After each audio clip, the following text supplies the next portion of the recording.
no corresponde, sí hay control por parte por ejemplo, de la justicia administrativa, digamos, a los efectos de la anulación de los actos ilícitos.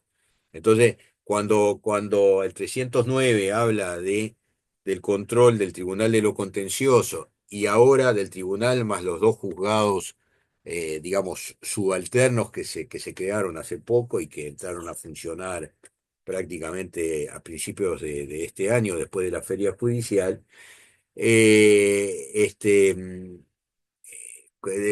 control es sobre los actos contrarios a la regla de derecho o dictados con desviación de poder. La desviación de poder es un poco para decirlo rápidamente, ya volveremos en algún momento, el abuso, o sea, el acto que se dicta con determinada propósito declarado, pero que en el fondo hay un propósito subalterno allí, ¿no? Que no se confiesa, pero que está, que motiva el acto. Claro, no es fácil probar la desviación de poder. Lo mandé, lo mandé a trabajar al archivo o al depósito porque necesito personal, porque hay que cumplir por razones de mejor servicio. Esa es la que se canta, esa es la que se declara. La razón verdadera es porque, yo qué sé, me robó la novia cuando íbamos al liceo y entonces no se lo perdono, por ejemplo, o porque no me gusta porque sé que políticamente está en una posición distinta a la mía, ¿no? Eso es desviación de poder, en definitiva, ¿no? El decreto ley orgánico, hablaba, y seguramente el nuevo código lo toma, digo, no me acuerdo específicamente, pero no tengo ninguna duda, no estoy adivinando. Habla de desviación de poder, abuso de poder y exceso de poder como vicios. En definitiva, yo diría que son todos perros de la misma jauría, es prácticamente lo mismo, pero se hizo la distinción a nivel legislativo. Bueno, pero volviendo a esto, hay un control porque, a ver, la Constitución es una regla de derecho. Entonces, si, por ejemplo, la Constitución proclama el principio de igualdad entre todas las personas, y sale en un acto administrativo alguien que dice, no, vamos a distinguir porque, yo qué sé, y le encaja ahí un criterio discriminatorio, habrá una lesión de la regla de derecho, de la Constitución nada menos, además, ¿no? Bueno, el alcance de esto, ¿no? Eh, ¿Por qué decimos el alcance? Porque la inconstitucionalidad puede ser total, o sea, de toda la ley, y entonces se declara inaplicable para el caso, porque esa es la pauta, ¿no? Los efectos son para el caso concreto, para el que accionó, para el que, en el juicio, bueno, en el juicio es claro, ¿no? Que si me están juzgando en aplicación de una ley que es inconstitucional, y bueno, yo trataré en el mismo juicio de hacer un paréntesis que le manden el expediente a la Suprema Corte de Justicia, que la Suprema Corte de Justicia declare la inconstitucionalidad y que por tanto en ese juicio la ley no se aplique. Después vamos a ver algún ejemplo. Bueno, total toda la ley, parcial el artículo tal de la ley, ¿no? Que muchas veces yo diría que es lo más frecuente, porque toda la ley hay que ver el tamaño de la ley, o sea, puede ser una ley muy específica, muy concreta y entonces marcha todo, pero puede ser también este, el artículo de la ley, sobre todo en esas leyes ómnibus que cada tanto se aprueban, las leyes presupuestales, por ejemplo. Alguna de esas uno puede decir, bueno, en general no se advierte una inconstitucionalidad del paquete, sino la inconstitucionalidad del artículo tal. Y bueno, iremos contra el artículo tal. Em, los motivos. Básicamente se relevan dos motivos, dos causas de inconstitucionalidad. Por razones de forma y por razones de contenido, o sustanciales, podemos decir. O sea, a ver, ejemplo de cada uno, ejemplos grandes para que se entienda. Razones de forma. No estamos discutiendo el contenido de la norma, sí el procedimiento por el cual se aprobó la ley. Acá hay un temita para pensar, ¿no? Que una vez me lo planteó un colega, uno decía, bueno, a ver, ¿qué pasa? Me decía, ¿qué pasa? ¿Podemos plantear que una ley es inexistente porque no se aprobó con las formalidades del caso, según el procedimiento? Y me citó un ejemplo concreto, ¿no? Y yo le decía, no, no, en realidad no me lo había planteado bajo esos términos. Lo que tenemos es la declaración de inconstitucionalidad por razones de forma. Entonces, ejemplo, si una ley determinada se aprobara por una sola cámara, o sea, le falta la mitad del procedimiento y por un error, o por, en fin, aparece promulgada por el Poder Ejecutivo, porque alguien no se dio cuenta de que faltó. Esto es muy poco probable, ¿no? Obviamente, podemos meter la pata, pero no tanto. Es poco probable, pero imaginemos que sucediera una cosa de esas, ¿no? Este, ¿qué hacemos? ¿Pedimos que cualquier juez declare que esa ley no exista cuando tiene su número, tiene su publicación en el diario oficial? O se podría intentar, vamos a entendernos, ¿no? Si el error es tan grueso como para plantear la inexistencia, a ver, de pronto camina la cosa, ¿no? No estoy planteando la inconstitucionalidad, estoy planteando la inexistencia de la ley, ¿no?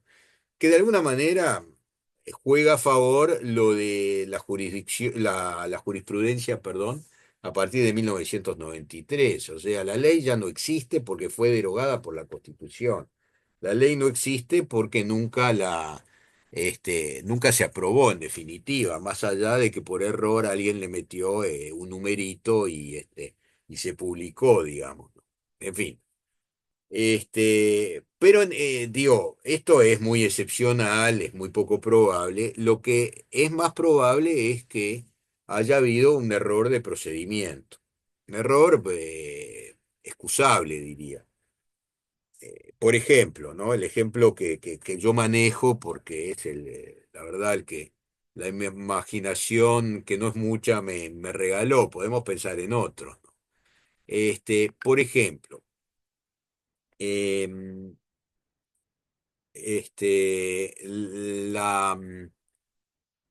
la, el impuesto que se aprueba o el tributo aduanero que se aprueba por una ley por mayoría de presentes, sí, pero no por la mayoría absoluta de los votos, que es lo que la Constitución requiere para aprobar un impuesto.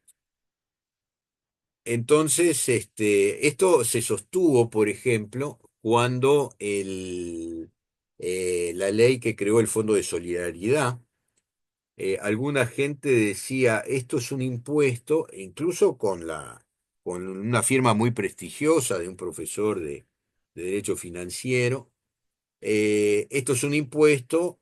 Yo les confieso que la primera mirada que hice también dije, esto es un impuesto, pero cuando el Estado planteó la inconstitucionalidad, cuando el Estado se defiende, dice, esto no es un impuesto, esto es una contribución de seguridad social.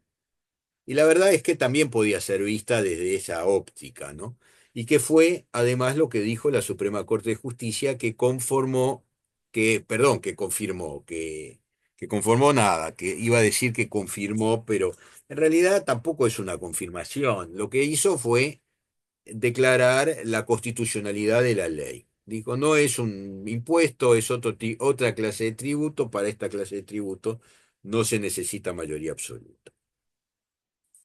Pero ahí tenemos un caso, o sea, de alguna manera el taller de análisis crítico lo estamos haciendo acá también, me parece. Bueno, y razones de contenido son las sustanciales. Vulnera el principio de igualdad, para seguir con el mismo ejemplo. Se aprobó una ley en cuyos exposición de motivos se dice que el que comete tal crimen no es un ser humano, es una normal, es una bestia, y por tanto es posible aplicarle la pena de muerte. Estoy hablando de una cosa imposible, digamos, en nuestro sistema, pero es un ejemplo, digamos, contundente, ¿no? Entonces, el posible condenado dice, no, mire, quizás por vía de excepción, dice, no, pero a mí corro el riesgo de que me apliquen esta ley que es groseramente inconstitucional y parecería que lo es, ¿no? O sea, ese argumento de que no es un ser humano, a ver, biológicamente es un ser humano. Entonces, tampoco dice la Constitución a los seres humanos no se les aplicará la pena de muerte. Eso va incluido, digamos, dentro del paquete. Lo que dice es a nadie se le aplicará la pena de muerte. Entonces, bueno, uno puede decir, es tan terrible lo que hizo, es tan asqueante el delito que no es alguien, es eso que es imposible, ¿no? En los hechos es imposible, pero quiero decir, a ver, ahí hay un posible ejemplo muy grueso, pero ejemplo al fin. Eh, Ejemplo de inconstitucionalidad, por razones, bueno, ahí no sé si de forma o de contenido, ¿no? Yo diría que de contenido, ahora que me detengo. ¿Qué es esto? Se aprobó en una norma presupuestal un artículo que modifica el Código General del Proceso y que declara que no puede haber condena a futuro, o sea, la condena, bueno, condena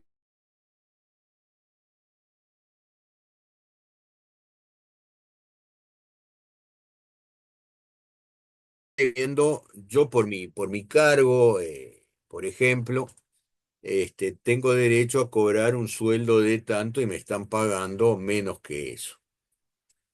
Entonces, que me presento en el juicio y digo, me deben 6 meses de la diferencia de sueldo y yo quiero que la sentencia diga que me deben, que me tienen que pagar lo que me deben, pero que además me tienen que seguir pagando la diferencia de sueldo mientras yo trabaje, ¿no? Mientras sea funcionario, por ejemplo, de tal organismo, de tal ministerio, lo que sea. Y entonces ahí está el escollo. O sea, según la ley, no puede haber condena a futuro en contra del Estado. Apareció una sentencia de la Suprema Corte de Justicia diciendo esto contradice, no sé exactamente cuál norma constitucional, pero probablemente el artículo 8 se pueda sostener que está incluido. El artículo 8 es el que consagra la igualdad. Ya no estamos hablando de la igualdad en función del origen, del color de la piel, en fin, estamos hablando de otra cosa, la igualdad de un trabajador respecto de todos los demás. O sea, no que me están obligando a hacer dentro de 6 meses un nuevo juicio. Bueno, la Corte declara la inconstitucionalidad y a partir de ahí no cambió la jurisprudencia que yo sepa. O sea, yo tengo la experiencia, debo tener por ahí la sentencia, de un caso concreto, donde en la mitad de camino planteé, estaba por alegar y eso, digo, hablo en primera persona porque fue una cosa que patrociné yo, planteé, dije, bueno, está esto, vamos a aclarar los tantos y a pedir que se declare la inconstitucionalidad, cosa que la Corte hizo. Eh, bueno, tenemos acá una cita de un artículo del Código General del Proceso. Digamos, entre tanto, que había una ley que regulaba el procedimiento de inconstitucionalidad. Esto fue sustituido cuando se aprobó el Código General del Proceso, que tiene una, un capítulo, una sección destinada a la inconstitucionalidad de las leyes.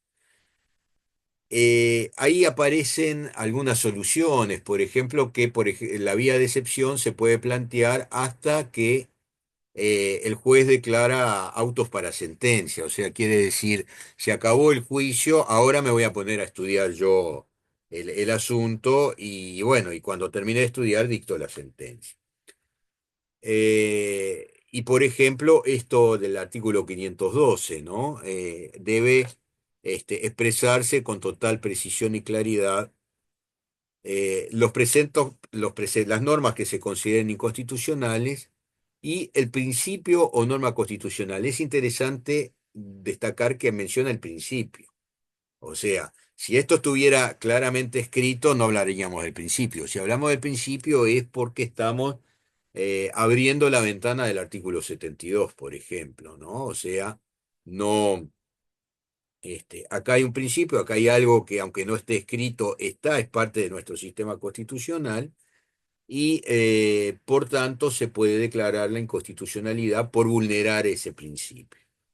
En fin, la, la, la protección a los derechos humanos que tienen todos los seres humanos, aunque no esté dicho así, está dicho indirectamente. La separación de poderes como parte de la organización del Estado uruguayo, ¿no? No está dicho, en ningún lugar hay separación de poderes, no dice. Pero lo que sí dice es, primero, la competencia de los poderes y de los titulares de los poderes, el principio de legalidad, hay una palabra, el principio de especialidad, ahí está. ¿Qué dice el principio de especialidad? Bueno, cada uno hace lo que le corresponde, no se mete, o sea, el presidente de la República no imparte justicia, se dedica a otras cosas, forma parte de un poder ejecutivo que le tiene que asegurar a la justicia el apoyo de la fuerza pública, por ejemplo, ¿no? Pero no imparte justicia, podrá plantear el Estado a través del gobierno de la República podrá plantear eh, una demanda o, en fin, plantear alguna cosa en la que va a intervenir la justicia, pero la justicia penal, por ejemplo, ¿no? Pero ahí nos quedamos. Bien. Entonces, lo que hay que hacer en torno a esto es decir, hacer la lista de las normas que se consideran inconstitucionales y hacer la lista de las normas constitucionales que son las que estarían siendo vulneradas. Bueno, digamos además que esto tiene una instancia única. O sea, no hay apelación acá. Es la Corte, lo que la Corte resuelva, hace cosa juzgada y bueno, y se entendió que la ley era inconstitucional, no se aplicará al interesado. Y si entiende que es constitucional, devuelve, por ejemplo, el expediente, si es que es vía de acción o vía de oficio, o sea, tenemos un juicio iniciado previamente,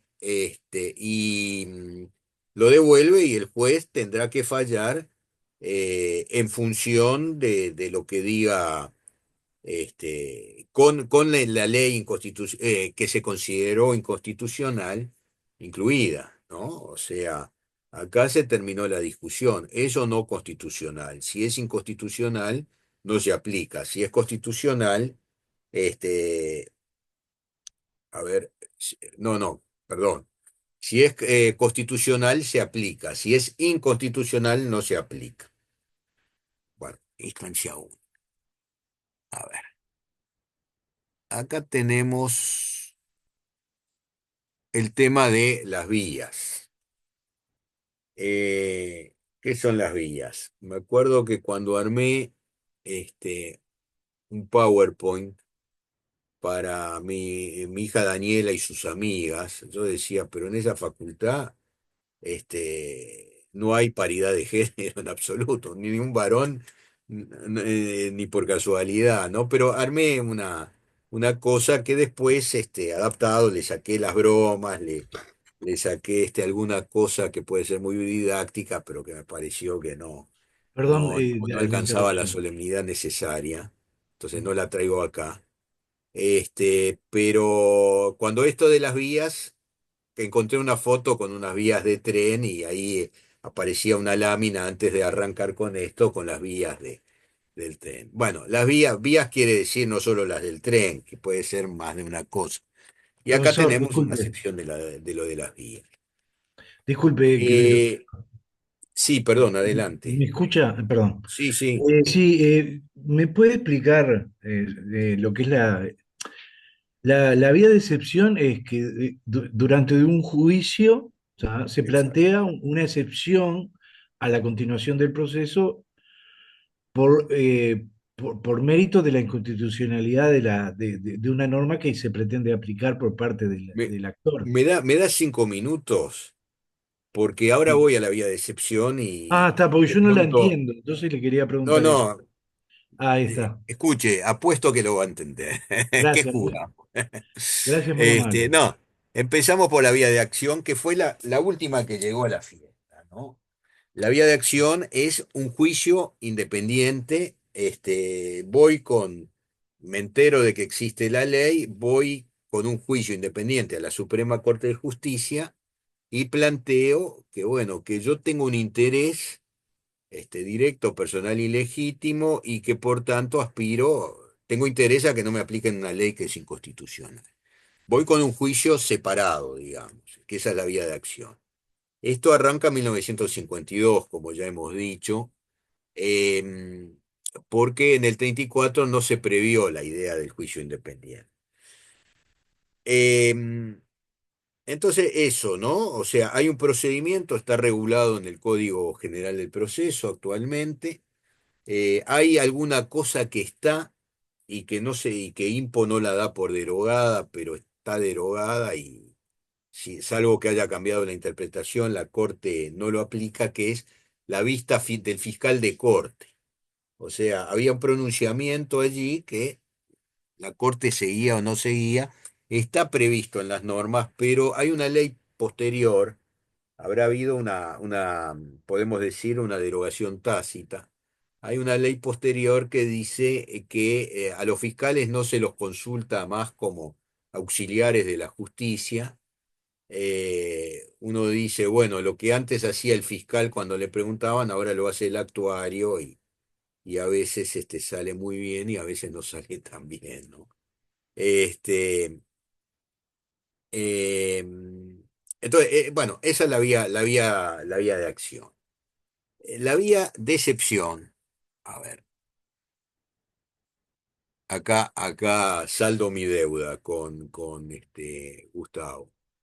La vía de excepción o incidental, podemos decir. ¿Qué es un incidente? Un incidente es una especie de mini juicio que se da en paralelo, un apéndice del juicio, ¿no?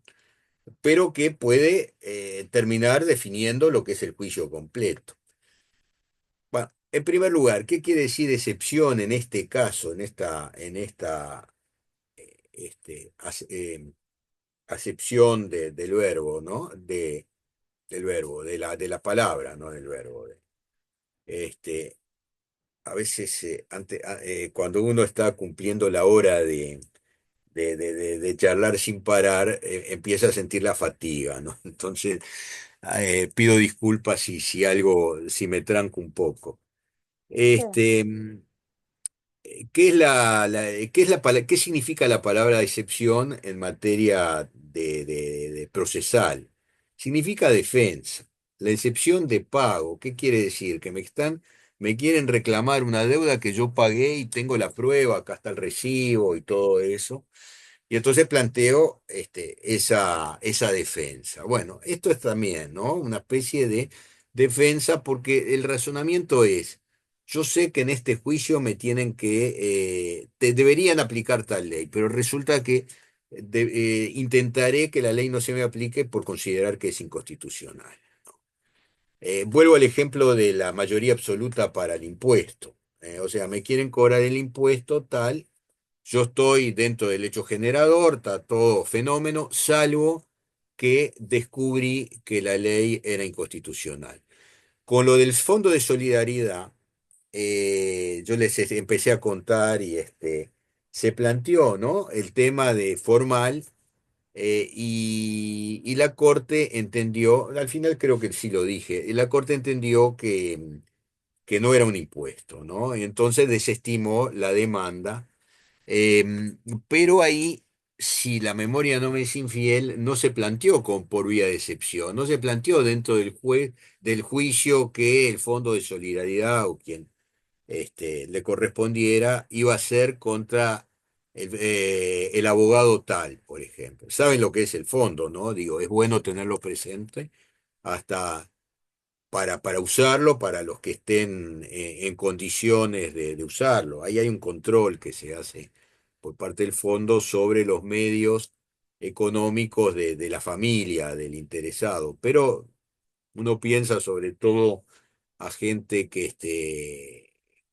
hace un gran esfuerzo por estudiar, porque pongámosle, por ejemplo, viven fuera del departamento de Montevideo, entonces no se pueden arrimar. Bueno, algunos usan el Zoom y me bancan a mí, cosa que agradezco. Em, Profe, sí, ¿me escucha?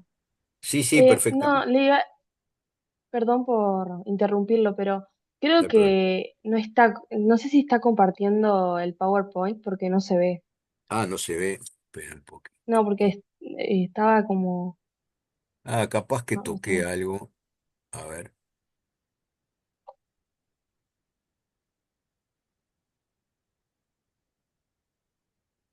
Ahí está Ay, compartiendo. sí, sí, sí, fue,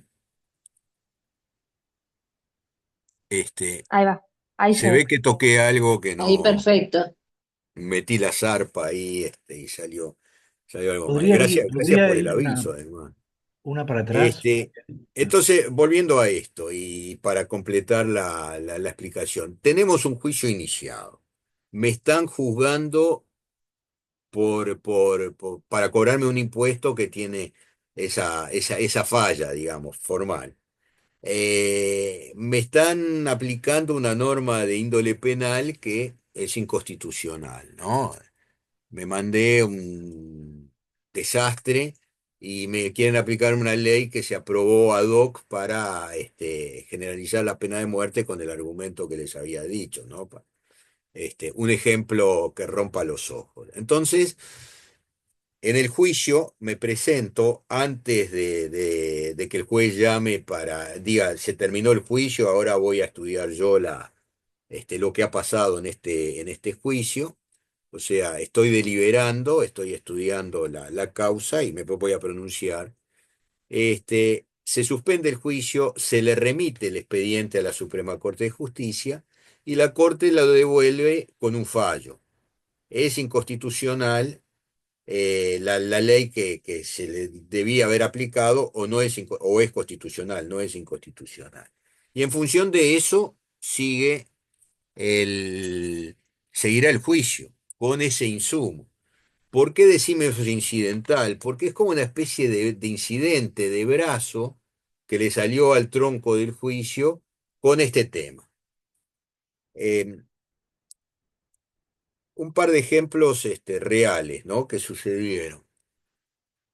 El primero fue en algún momento de crisis económica y eso, allá por el 2002, por ejemplo. Había, empezó a ver mucha gente no podía pagar la deuda que tenía con los bancos. Y entonces los bancos empiezan a ejecutar o intentar ejecutar las garantías hipotecarias que tenían. En el Código Civil hay una regulación que habla de que en las hipotecas se puede pactar la renuncia a los trámites, términos, no sé qué, algo por el estilo del juicio ejecutivo. O sea, consagra una especie de juicio exprés, digamos, que en poco tiempo iba a haber la posibilidad de ejecutar. O sea, pedí un préstamo, iba a decir pedí prestado un préstamo, es redundante. Pedí un préstamo, no lo puedo pagar o no lo quiero pagar o me estoy haciendo el vivo, no importa. Eh, Me viene la ejecución y yo tengo que ganar tiempo. Y entonces, ¿qué invento? Invento el decir, ah, no, esto es inconstitucional porque no ofrece las garantías del proceso, etcétera, etcétera. Se planteó algo parecido en algún momento con la ley que estableció un procedimiento especial para los juicios laborales, que en general tendía a favorecer la parte del trabajador, acortándole los plazos, etcétera. Bueno, en la versión original de esa ley, después hubo una segunda ley que corrigió estas cosas cuando la Corte empezó a declarar la inconstitucionalidad. Le caía a la gente la demanda de alguien que había trabajado, bueno, en fin, con mucha razón, con un poco de razón, con ninguna razón, no sé, pero caía la demanda y ahí la ley original tenía un par de artículos cuya constitucionalidad se discutió por vía de excepción. O sea, capaz que hubo alguna vía de acción, pero en general era cuando caía la demanda laboral, a pesar de que todo estaba pensado para cortar los plazos, aparecía esto, que era este, mecanismo que al final demoraba el juicio, ¿no? También en cierta medida. La Corte empezó a decir, ya tenemos decisión, vamos a tomar una decisión anticipada, y mantenemos la jurisprudencia anterior. O sea, mucho no se demoraba. Tampoco se demora mucho con el tema del juicio, de la condena futura contra el Estado. Ya tienen posición, entonces lo devuelven en poco tiempo diciendo nos atenemos a lo que dijimos en la sentencia tal, que fue la primera, que fue la bien fundamentada, la extensamente fundamentada. Eh, Alguna de las cosas que se decía era que, por ejemplo, se adujo, no es constitucional que haya una única instancia. La Corte dijo, ¿dónde dice que no puede haber un juicio de única instancia? A ver, el propio juicio de inconstitucionalidad, la acción de inconstitucionalidad es de instancia única, así que pero era una manera de tratar de ganar tiempo, lo que vulgarmente llamamos una chicana, ¿no? Una longadera para ganar tiempo. Eso en los juicios ejecutivos abreviados, express, ¿no? Que se plantearon cuando empezaron a caer demandas de ejecución de los bienes hipotecados. En el caso de laboral, el tema de la instancia única no caminó. La Corte dijo no es inconstitucional, puede haber un juicio de instancia única, pero dijo, por ejemplo, que era inconstitucional alguna otra cosa. Humildemente me parece que la Corte no se equivocó, que tenía razón en esto. Porque una de las cosas que se planteaban allí era la siguiente: si un trabajador inicia una demanda, sale la sentencia que condena al pago de una determinada cantidad de dinero. Para poder apelarla, había que dejar depositado a la orden del juzgado, ¿no? Había que depositar la mitad de la condena. Y acá el tema, a ver, ¿por qué digo que la Corte me parece que tenía razón? Esta es mi opinión, porque en realidad se prestaba a situaciones eventualmente injustas. Supongamos que el juez de primera instancia se equivoca, o, bueno, o no se equivoca, está convencido de una solución, condena a pagar una cifra importante, condena a pagar una cifra importante a alguien que quizás no tenga medios. A ver, si estamos hablando de que condenó a pagar a, yo qué sé, a una empresa de este señor Musk, que, bueno, no se termina el mundo, pero de repente condenó a pagar una cifra importante a una señora que tenía una persona que la acompañaba de noche y bueno, y que dice que no hay este, que no le pagaron el descanso. Entonces el demandado dice, a ver, descansaba toda la noche, estaba ahí por las dudas, por si la persona se sentía mal, bueno, ahí la llamaba, pero si no, no podemos decir que no hubo descanso, qué sé yo. Digo, estos son cosas que pasan en la realidad y en la práctica. Entonces, esa señora que es una pensionista, pongámosle, resulta que le dicen, ¿querés apelar la sentencia? Depositá en el banco. A la orden del juzgado, es cierto. O sea, no había un pago anticipado, había una especie de depósito en garantía, porque también lo otro también puede ser cierto, que la persona durante el juicio se despatrimonializa, lo que tiene lo vende, y entonces uno tiene una sentencia muy linda, la cuelga en la pared, pero no sirve para otra cosa que para decir tengo la satisfacción de que gané el juicio, no logré cobrar. Em, bueno, entonces hay otro ejemplo de vía de excepción, o sea, durante el juicio me presento y digo, me doy cuenta de que esto es inconstitucional. Puede haber algún debate incluso en esto, sí, bueno, es inconstitucional hoy que se cambió la Constitución, pero no lo era cuando el juicio empezó, bueno, en fin, es un tema para pensar. Em, el otro caso que podemos recordar es el siguiente. Cuando hay una ley que sigue siendo objeto de debate, que por lo menos ha tenido la virtud de que ha servido, nos sirve de ejemplo para muchas cosas. Por ejemplo, fue el primer caso en que se planteó un referéndum contra una ley, que fue la tan mentada ley de caducidad de la pretensión punitiva del Estado. Allí, de oficio y quizás en algún caso ante una denuncia por vía de excepción, pero sí tengo presente que de oficio, que es lo que vamos a ver ahora, se planteó la inconstitucionalidad, la vía de oficio y la vía de excepción están bastante emparentadas. Primero porque nacieron juntas, ¿no? En la Constitución de 1934. Y en segundo lugar, porque en el procedimiento hay puntos de contacto, porque en ambos casos se releva.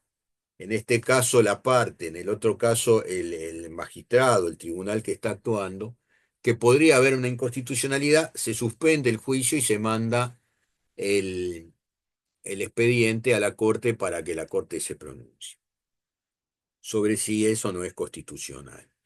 Bueno, en este caso, y es el penúltimo porque me estoy acordando de otro, en este caso, había en la ley lo siguiente, había una norma, creo, en el artículo 4, si no estoy, si la memoria no me está fallando, en el artículo 4 se planteaba que ante una denuncia se iba a darle una especie de traslado al Poder Ejecutivo, mando actual digamos, de las fuerzas que en su momento la persona estaba imputada, no por haberlas integrado, se supone.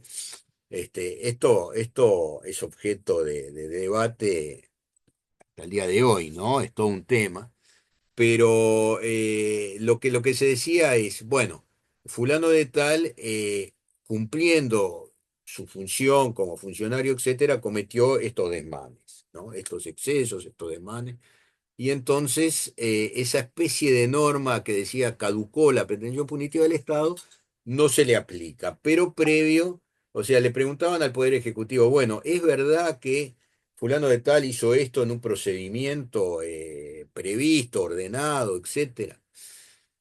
Ese fue el primer tema. Se planteó la inconstitucionalidad y en ese momento la Corte sostuvo que la ley era constitucional. ¿Cuál era el cuestionamiento? El cuestionamiento era que decía, bueno, esto vulnera la separación de poderes porque al final la cosa depende de lo que diga el Poder Ejecutivo. Lo que la Corte sostuvo para sostener la constitucionalidad en ese momento, digo en ese momento, ahora van a ver por qué esto es al final una ley de amnistía. Y como se podía haber amnistiado todos los delitos cometidos por cualquier persona durante este lapso, la ley puede achicar el universo diciendo, no, no por cualquier persona, los delitos cometidos por funcionarios policiales y militares durante un procedimiento en ocasión de tal fecha a tal fecha, además. ¿No? Entonces era acotar, el que puede lo más puede lo menos. Ese fue el razonamiento de la Suprema Corte en ese momento. Luego cambió la jurisprudencia y se sostuvo que esta era una solución inconstitucional, pero esto demuestra cómo la misma cosa puede ser vista desde dos perspectivas distintas y bueno, ¿no? Em, yo dije es el penúltimo ejemplo. El último que conozco fue el de una cosa que pasó en San Carlos, ¿no? El departamento de Maldonado. Había ahí una persona imputada por delitos graves, en fin. Y ahí su defensa, los abogados que lo defendían, se les ocurrió plantear la inconstitucionalidad del Código de Proceso Penal, que hacía poco que había sido aprobado, el actual código, que también es un código que ha sido objeto de críticas, bueno, de apoyos, de críticas, como sucede tantas veces con tantas cosas.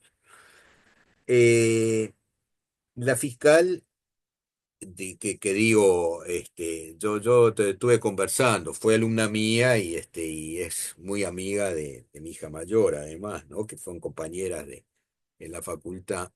La fiscal había dicho, bueno, acá hay una medida preventiva que se ha dispuesto, que es la, la- la privación de libertad transitoria, pero a la espera, porque esta persona se puede ir al aeropuerto de Carrasco, se toma un avión y adiós que te vaya bien, ¿no? Más o menos por ahí, supongo que en términos más académicos los habrá dicho. Y como se planteó la inconstitucionalidad, el juez, con buen criterio, suspende el juicio, lo apresta a mandarlo a la corte, pero levanta esa disposición cautelar transitoria que había adoptado. Entonces, ¿qué pasó en los hechos? Pasó que esta persona se fue, que no sé si está vivo, porque ahí hubo ajustes de cuenta de todo tipo y color, pero bueno, se va para la casa, se establece una guardia policial alrededor de la casa, lo cual yo decía, al final tienen, creo que era invierno esto, ¿no? Tienen a un conjunto de funcionarios chupando frío de noche, pasando la noche en el alrededor de la casa, cuando el tema estaba solucionado, transitoriamente, sí, pero estaba previsto ya, ¿no? Entonces, mi humilde tesis fue que, que los efectos de la vía de excepción en un caso de ese tipo no suspenden las medidas que ya se tomaron, ¿no? Entonces, el individuo tenía que pasar con todo lo más confortable posible, por supuesto, no se está discutiendo eso, pero ahí, ¿qué pasa si en vez de ir para la casa hace un viraje y termina en Carrasco y se toma el avión y chao, ¿no? Entonces, una manera de burlar la justicia. En la conversación, la doctora me dice, sí, yo planteé eso, pero el juez no me acompañó. Bueno, está, cumpliste con tu cometido, o sea, nadie va a poder decir que por culpa de la fiscalía el tipo se escapó. Bueno, sale la sentencia de la Corte, declara que el código es constitucional, porque además la inconstitucionalidad venía por otro lado, no era eso, ¿no? Pero bueno, a ver, era una manera de ganar tiempo, presumo. No sé quiénes eran los defensores. Y la Corte en la sentencia le agrega que las medidas adoptadas están adoptadas. Las medidas preventivas están adoptadas, evitemos esa especie de burla de la justicia y todo eso. De manera que, como le dije a un amigo que me había dicho, mirá que el juez tiene razón, ese también es juez, ¿no? Mirá que tiene razón, yo creo que, le digo, bueno. yo qué sé, le digo, bueno, mirá, estoy en la buena compañía de la Suprema Corte de Justicia, dijo lo que yo creí que había que hacer, ¿no? Bueno. Lo que acá, al final, bueno, creo que más o menos debe haber quedado claro lo de la vía de excepción. ¿Es así? Sí, Sí, profe. Está. No, el interesado Sí, era otro. profe. Ah, Sí, bueno, profesor, quedó claro. Ahora, bueno, este, celebro. no, no, nos falta, no, o sea, muy claro, así como no quedó, pero Ah, bueno, reconozco está que bien. me falta lectura también, entonces no Ah, puedo, se aceptan las eh, eh, críticas con todo gusto. claro, entonces digo, A ver, en dos la palabras, vía de acción, por ejemplo, sí, es eh, eh, independiente, no tengo juicio. sí. Voy y planteo, No tiene juicio. Ahí está. Cuando no en la tiene vía de juicio, acción no tengo juicio. ahora Pero sí. yo lo que quiero es tener una especie de coraza que me proteja frente a juicios futuros y que eventualmente puede tener consecuencias en cuanto... eh, les puedo... A ver, ¿qué hora es? 9:08, yo en un rato me tengo que ir. Se hizo, redondeo esto, en todo caso el viernes retomamos si ustedes quieren, con algún ejemplo. Pero por ejemplo, hubo una serie de pronunciamientos de la Corte que decían que alguna ley, no sé si era 16.333, pero no estoy hablando de memoria, planteaba un determinado sistema para el ajuste de las pasividades policiales y militares también, pero esto yo lo que conozco es lo que plantearon funcionarios policiales que se habían retirado. ¿Qué decía la ley? Se va a adecuar el valor de las pasividades de acuerdo con el índice medio de salarios, como dice la Constitución, en aquella reforma de 1990, pero hay un término ahí, un tiempo, digamos, una especie de ventana en la cual no quedan congeladas las pasividades. Entonces los damnificados por esta especie de interpretación que se hacía decían, no, pero nos tienen que aplicar la Constitución. El tema era que les daban digamos, en el momento de retirarse recibían fictamente como si tuvieran 2 grados más. Estamos hablando de oficiales de policía, ¿no? Le daban 2 grados más justamente para evitar la pérdida de poder adquisitivo, ¿no? Pero bueno, eso existía, se lo daban y la persona dice, bueno, mi haber de jubilación es este. Yo arranco con esto, tienen que actualizar esta cantidad y no dejarme parado por yo qué sé, 9 meses a la espera de que yo alcance el pelotón, digamos, ¿no?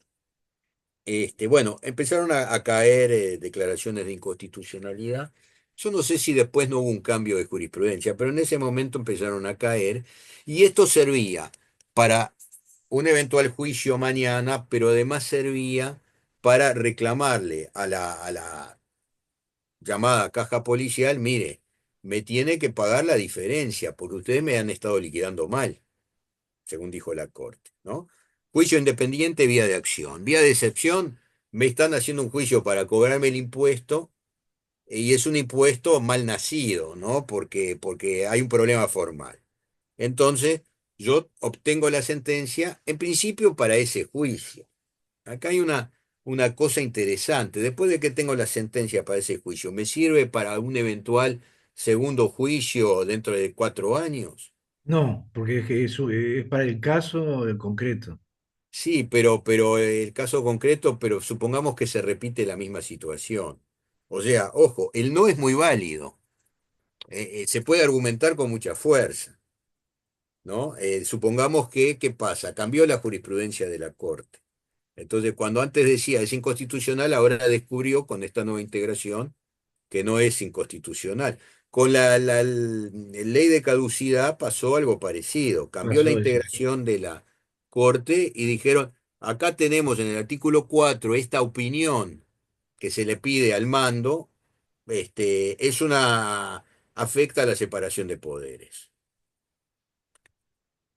Y bueno, y la vía de oficio, y yo me despido por acá y siguen con los amigos que me acompañan.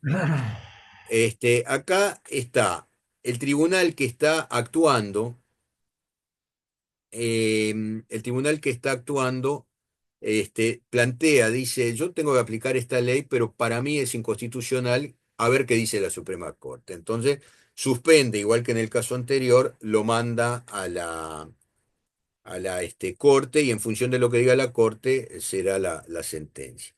¿Quiénes pueden plantearle?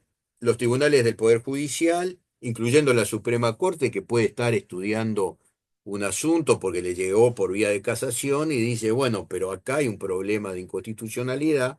Entonces, de paso, esa misma Corte declara la inconstitucionalidad y por tanto falla en función de lo que queda. El Tribunal de lo Contencioso Administrativo está previsto expresamente por ley los magistrados de la justicia militar que quizás debieran estar dentro del Poder Judicial, pero bueno, es una particularidad. Y ahora los tribunales inferiores del sistema orgánico, Tribunal de lo Contencioso Administrativo, que hoy existen también, y lo mismo, se suspende el juicio, se pronuncia la Corte, se devuelve el juicio allí. La vía de oficio pasó con la ley de caducidad de la pretensión punitiva del Estado, pasó cuando determinados juicios se pasaron a, a una jurisdicción especial, que son los juzgados letrados de lo contencioso administrativo, que están dentro del Poder Judicial. Ahí se planteó de oficio por una de las juezas decir, bueno, pero esto lo sacan del juez natural, que era el juez letrado en materia de trabajo, y nos lo pasan a nosotros, que bueno, que en realidad es como que decir, como no me gustan las sentencias que dicta fulano, se lo paso a Mengano que tiene otra visión de las cosas, ¿no? La Corte dijo que no, que era constitucional y que se podía hacer. Bueno, este, dejamos por acá por mi parte, me voy hasta la facultad, y nos vemos el viernes. Y los dejo con los compañeros. Dejo esto, lo que hago es silenciarlo, pero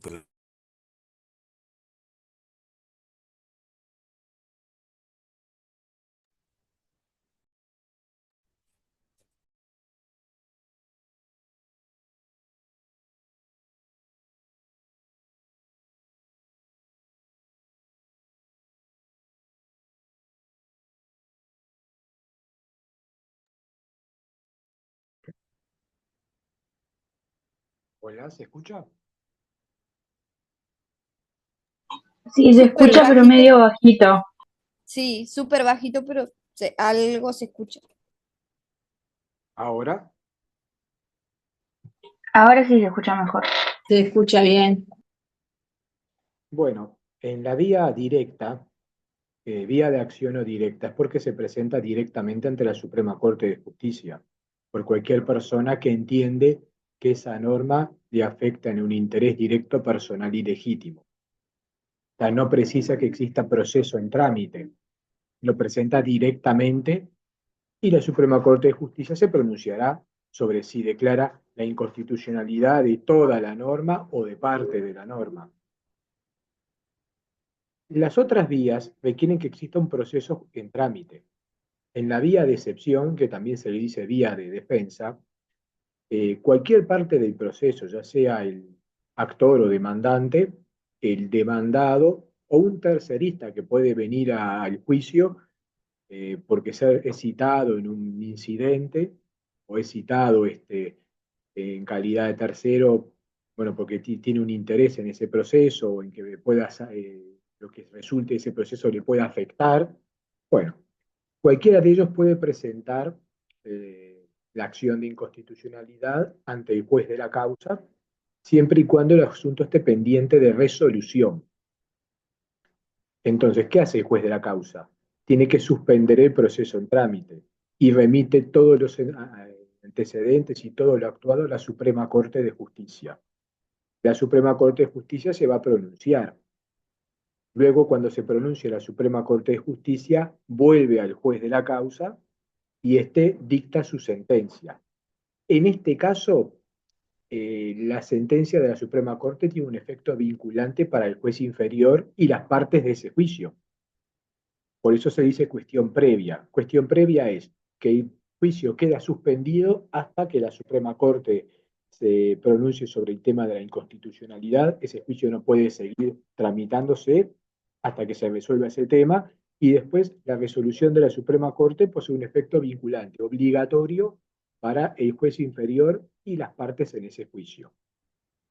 En la vía de oficio, es una vía en la cual el juez, que está tramitando un juicio tranquilamente, cuando decide aplicar una ley para dictar una sentencia, ya sea una sentencia interlocutoria, que son las sentencias que permiten, por ejemplo, resolver cuestiones de forma en un juicio, o una sentencia definitiva que resuelve el fondo y culmina con ese juicio, va a aplicar una ley, el juez entra a dudar si esa ley que va a aplicar es o no constitucional. Entonces, ante la duda, el juez ¿qué hace? Suspende el proceso en trámite y de oficio lo remite a la Suprema Corte de Justicia, para que la Suprema Corte de Justicia analice el asunto. Mientras suspendió el juicio en trámite de oficio, no se puede realizar ninguna actuación judicial. Ese juicio quedó suspendido. Luego viene la Suprema Corte de Justicia, dicta su sentencia, la cual vuelve a tener efecto vinculante para el juez que se lo remitió de oficio y para las partes en ese juicio. Vinculante es obligatorio, o sea, los obliga porque, bueno, y el juez va a fallar en concordancia con lo que respondió la Suprema Corte de Justicia, tanto en la vía de excepción como en la vía de oficio, de acuerdo al tema planteado. Pero la inconstitucionalidad puede ser por razón de forma, por ejemplo, se aprobó un impuesto y no se requería por mayoría simple, cuando se requería otro tipo de mayorías en el Parlamento, o puede ser por razón de fondo. Por ejemplo, se reimplanta la pena de muerte, la cual está abolida. Entonces, bueno, ahí se plantea la inconstitucionalidad. Y la Suprema Corte la va a solucionar o por razón de forma o por razón de fondo. Por razón de fondo a veces se le dice de contenido.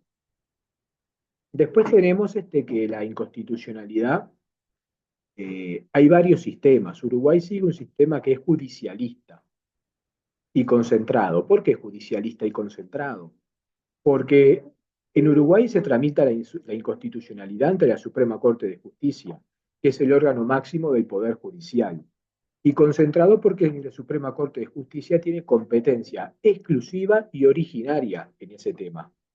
No hay otro órgano del Poder Judicial que tenga competencia en materia de inconstitucionalidad. Es solo la Suprema Corte de Justicia. Por eso es judicialista y concentrado.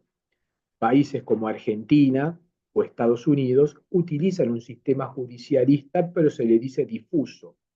¿Por qué difuso? Porque cualquier juez federal puede declarar la inconstitucionalidad. No tiene que ir, en el caso argentino, a la Corte Suprema o en Estados Unidos al Tribunal Supremo.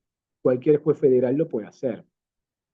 En los sistemas judicialistas, el fallo, el efecto es particular y para el caso concreto.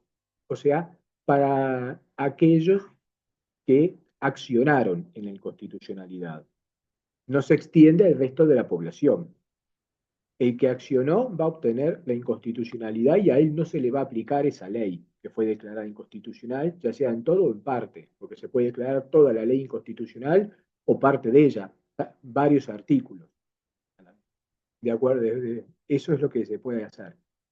El resto de la población la va a tener que cumplir la ley. Sucedió, por ejemplo, con el impuesto a la renta de las personas físicas para jubilaciones, pensiones y retiros. Hubo en su momento 500 fallos de la Suprema Corte de Justicia que entendieron que era inconstitucional. Pero cambió la integración de la Suprema Corte de Justicia y esta cambió de posición y empezó a decir que era constitucional. Entonces había 500 personas a las cuales no se le aplicaba el impuesto, pero al resto de la población sí se le aplicaba.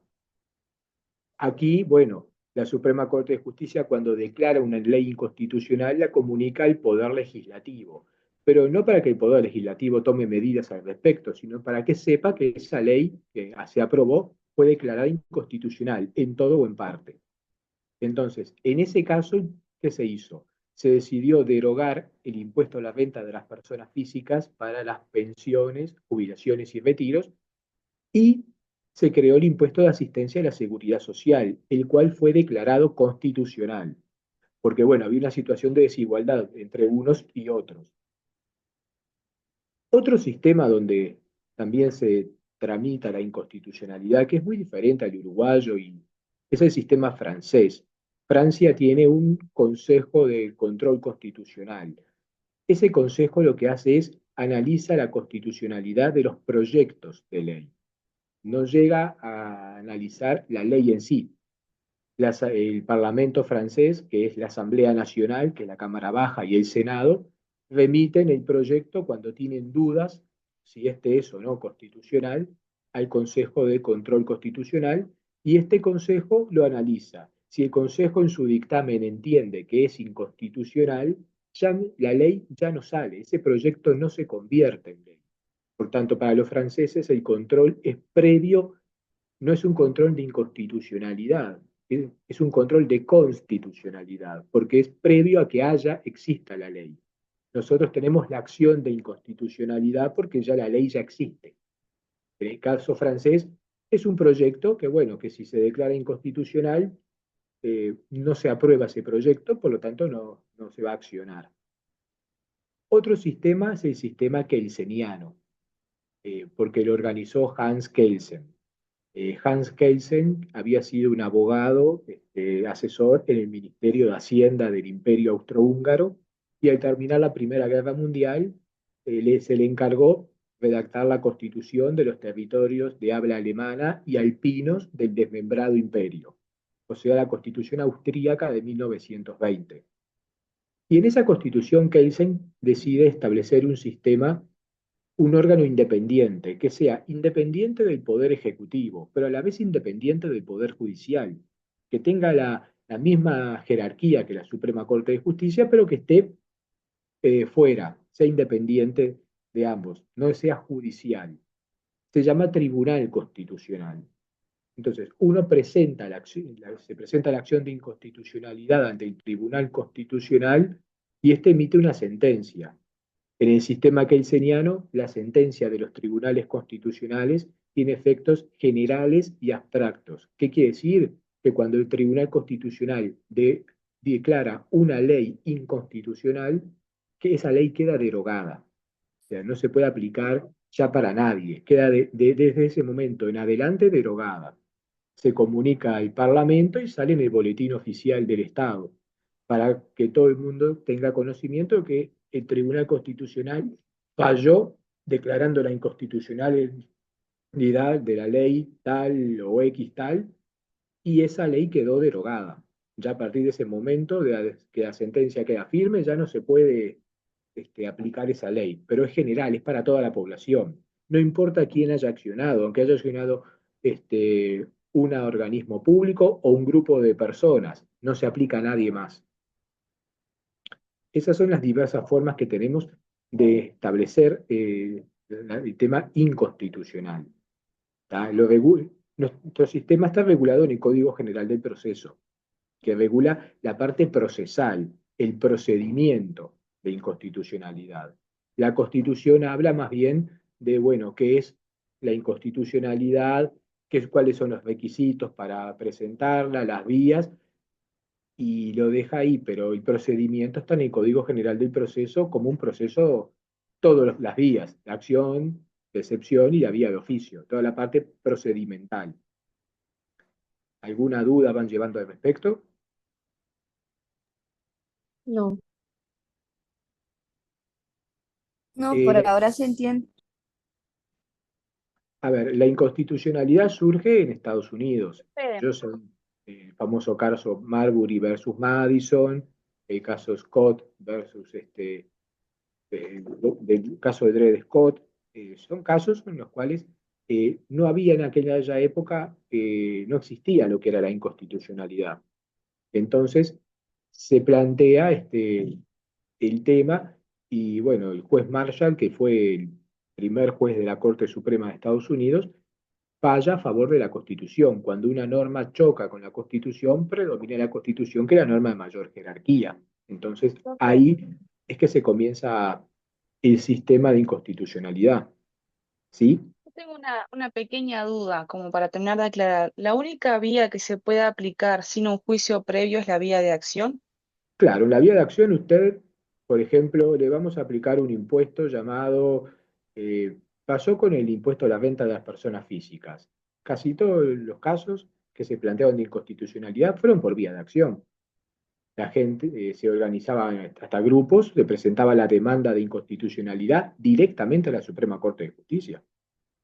No necesitaba que hubiera un proceso en trámite para plantearlo, no necesitaba que un juez advirtiera que esa norma era inconstitucional, no, lo plantea directamente. La vía de acción se crea con la Constitución de 1952. Antes estaba prevista solo la vía de excepción y la vía de oficio, pero se permite la vía de acción porque para que la gente no tenga que esperar que exista un juicio y que esa norma y que lo que busque es que no se aplique, pero lo que no, la inconstitucionalidad va a ser una norma de las que se está discutiendo en ese proceso. Lo mismo en la vía de oficio. Bueno, en la vía de acción yo entiendo que esta norma es inconstitucional porque me afecta en un interés directo, personal y legítimo. Por ejemplo, es un impuesto que entiendo que no me corresponde pagar. Y bueno, presento la demanda directamente ante la Suprema Corte de Justicia y estaré a lo que la Suprema Corte de Justicia resuelva, ya que la sentencia es inapelable. ¿Sí, Diego Pucciarelli? ¿Qué tal, profe? A ver si a grandes rasgos, o sea, la vía de excepción la presenta el afectado y la de oficio el juez en un La vía procedimiento. de excepción es actor se le dice al demandante o Claro. el demandado, o Mm, un tercerista que es aquel que viene al juicio porque tiene un interés en ese juicio, que lo que mm. pueda resultar de ese juicio le termina afectando. Ellos son los que plantean la inconstitucionalidad ante el juez de la causa, donde se está tramitando el juicio. Y suspende el juicio y lo eleva a la Suprema Corte. Y ¿Se puede espera que usar- la Suprema Corte resuelva. puede ser que En se la use como vía una maniobra dilatoria o no? Bueno, la vía de excepción muchas veces se ha planteado la inconstitucionalidad en materia penal, tal Código General, del Código del Proceso Penal o de alguna ley de penas alternativas, como sí, como forma de dilatar el juicio penal. Porque además, como es una cuestión previa, ¿qué significa? Que se suspende el proceso, el juicio, hasta que la Suprema Corte resuelva, sí, es una dilatoria, es una chicana judicial. La Suprema Corte puede fallar a veces en forma anticipada. ¿Cuándo falla en forma anticipada? Si tiene jurisprudencia sobre la materia. Si, por ejemplo, todos los casos son iguales, bueno, sacó la primera sentencia, la estudió, ahora todas las demás constata que son casos iguales, bueno, Digo, salen todos de la misma manera. No, no va a perder tiempo en estudiar uno por uno. Salen todos iguales. En la vía de oficio es cuando el juez que está tramitando un juicio, bueno, duda si la norma que tiene que aplicar para dictar su sentencia es o no constitucional. Entonces, antes de dictar la sentencia, si la duda que tiene lo inquieta o teme que después se declare la inconstitucionalidad de la norma por vía de acción, entonces suspende el procedimiento de oficio y remite todo a la Suprema Corte de Justicia para que le disipe la duda. Entonces el juicio también queda suspendido, pero aquí lo suspende el juez, claro. porque lo eleva a la Suprema Corte y después lo que resuelve la Suprema Corte es obligatorio para el juez y las partes en ese juicio. Pero el juez en la vía de oficio le va a aclarar el panorama, le va a decir, bueno, la norma que usted pensaba aplicar es constitucional, quédese tranquilo, o mire, no es constitucional. Entonces, el juez ya dice, bueno, esta norma no aplico, busco otra para dictar sentencia. Lo que se busca también es unificar el sistema en materia de jurisprudencial. Estados Unidos, por más que tenga un sistema judicialista difuso donde cualquier juez federal puede declarar la inconstitucionalidad y los efectos son particulares y para el caso concreto, tiene sistema jurídico anglosajón. que habrán escuchado hablar de él, el common law, donde el precedente judicial es obligatorio, porque la jurisprudencia es fuente formal del derecho. Entonces, por más que la sentencia tenga efectos particulares y para el caso concreto, en un caso igual o similar, otro juez va a tener que fallar igual. Por tanto, el sistema queda homogéneo. Claro. A diferencia de Argentina, que tiene, como nosotros, efectos particulares y para el caso concreto, pero es un sistema donde cualquier juez federal la puede declarar. Y hoy el juez federal de Entre Ríos dice que es inconstitucional y el juez federal de Córdoba dice que es constitucional. Y los efectos no son obligatorios. Entonces, para casos iguales o similares. Entonces, puede pasar como acá, o un poco más dilatado en el sistema. Nosotros tenemos un sistema judicialista concentrado. Hay un solo órgano que es competente en la materia, que es la Suprema Corte de Justicia. En los países europeos hay un tribunal constitucional en el cual se puede acudir directamente, pero la sentencia tiene efectos generales, similares a una derogación de la norma. Derogan esa ley en los sistemas de tribunal constitucional. Pero hay que tener presente que el Tribunal Constitucional es independiente, ya sea del Poder Ejecutivo, del Poder Legislativo y del Poder Judicial. Totalmente un organismo independiente. Y Francia lo que tiene es un control previo, que hay un consejo de contralor y se le envían los proyectos de ley por parte de la Asamblea Nacional, que es la Cámara de Diputados de ellos, o del Senado, cuando los parlamentarios dudan si lo que van a aprobar es o no constitucional. Entonces, lo envían y si el Consejo de Contralor dice, no, miren, esto es inconstitucional, ya no sale el proyecto. Entonces no tienen ellos acción de inconstitucionalidad. Lo que tienen es un Contralor previo. Si es inconstitucional, ya no sale el proyecto, no lo aprueban y ese proyecto nunca se transforma en ley. Entonces ellos no declaran inconstitucionalidad de las leyes, controlan los proyectos y cuando chocan con la Constitución no los aprueban. Entonces, son, ¿Pero es infalible ese sistema? O sea, ¿no se les puede pasar algo y que después alguien lo declare inconstitucional? y puede pasar, pero ellos no tienen la inconstitucionalidad prevista, así que pasan a tener una ley que es inconstitucional. O sea, todos los sistemas pueden tener alguna falla, Ujú. pero son diversas formas de controlar, de hacer un control de que las normas inferiores a la Constitución no choquen con esta. Son diversos sistemas, cada país aplica el que más le parece. En América se sigue mucho la idea judicialista que viene de Estados Unidos. Europa, bueno, Francia tiene su propia línea, Austria, Italia, España, Alemania siguen la línea kelseniana. Cada país se maneja como le parece. Estados Unidos utiliza el sistema anglosajón, lo cual le permite también homogeneizar. Nosotros tenemos un sistema distinto, continental europeo. Para aclarar, perdone la interrupción, el sistema judicialista, ¿qué implica? Es la única duda que me queda. El Eh, sistema judicialista que es el poder judicial. que es a través del Poder Judicial que se A declara través del la poder inconstitucionalidad. judicial. Puede ser Claro, difuso. porque en otros países puede ser el poder, hasta el Poder Ejecutivo podría eventualmente, si No, el hipotéticamente, poder ejecutivo no. En Francia es un consejo de contralor claro, que es un es organismo independiente, independiente. claro, En los claro, países de sistema kelseniano es un tribunal constitucional que es independiente. claro, Es claro, un órgano, un tribunal. Judicialista puede ser difuso, cualquier juez federal en los países que son Argentina o Estados Unidos federales.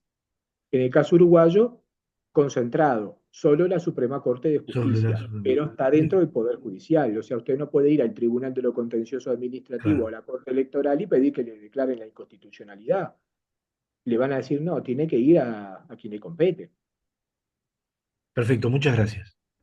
Profe, solo una duda, y en Argentina, por ejemplo, que funciona de esa forma, si un juez de una provincia dice que no es inconstitucionalidad, ¿está bien? ¿Y nadie se lo cuestiona? Bueno, a ver, puede haber un choque entre un juez federal, Entre Ríos declaró inconstitucional, Córdoba declaró que es constitucional, puede terminar en la Corte Suprema de la Nación para que dirima la cuestión. Porque El mismo caso, agotadas las instancias en la justicia federal, terminante el máximo órgano federal que es la Corte Suprema de la Nación para que, bueno, dirima si es constitucional o no y uniformice el sistema, porque si no podemos tener sobre el mismo caso diversas soluciones. Recuerde que, por ejemplo, eh, X por Y le puede dar dos resultados, más uno o menos uno. Pero bueno, a ver, la Corte Suprema va a tener que dirimir cuál es el resultado de verdad, si es más uno o menos uno con el que se queda, porque si no tiene dos resultados distintos.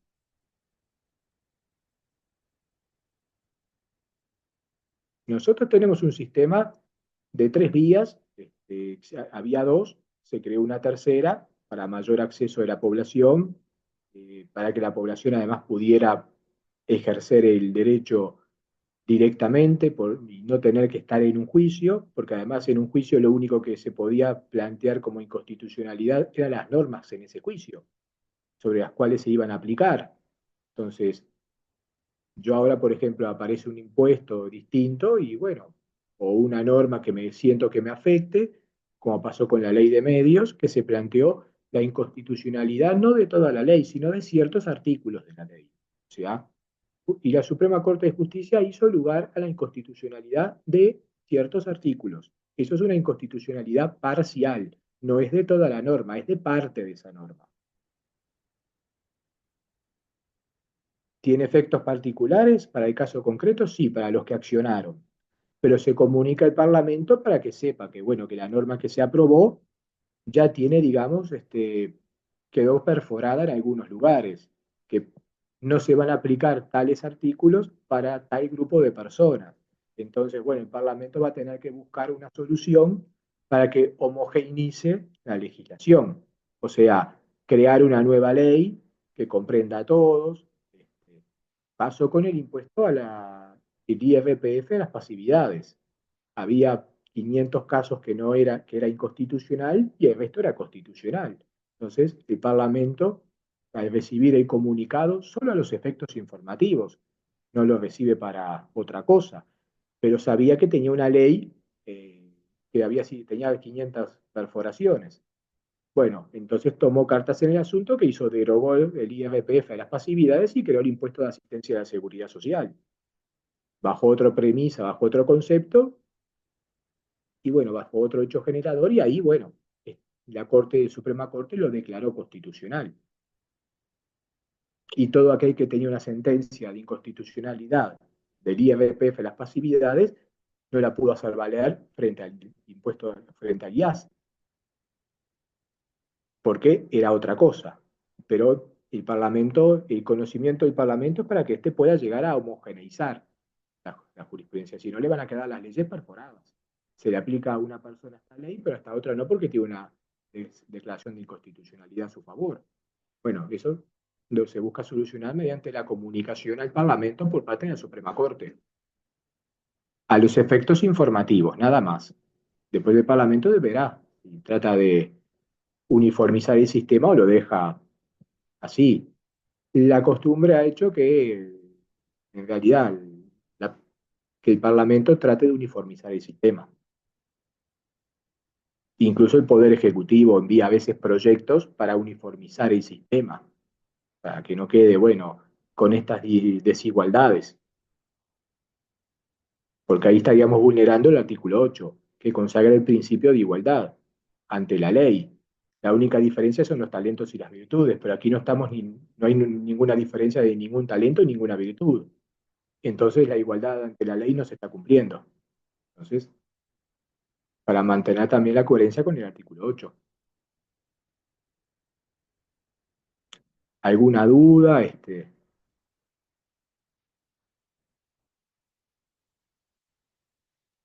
No. No, profe. Pregunten, porque es un tema a veces es un poco engorroso, porque tiene algo de procesal.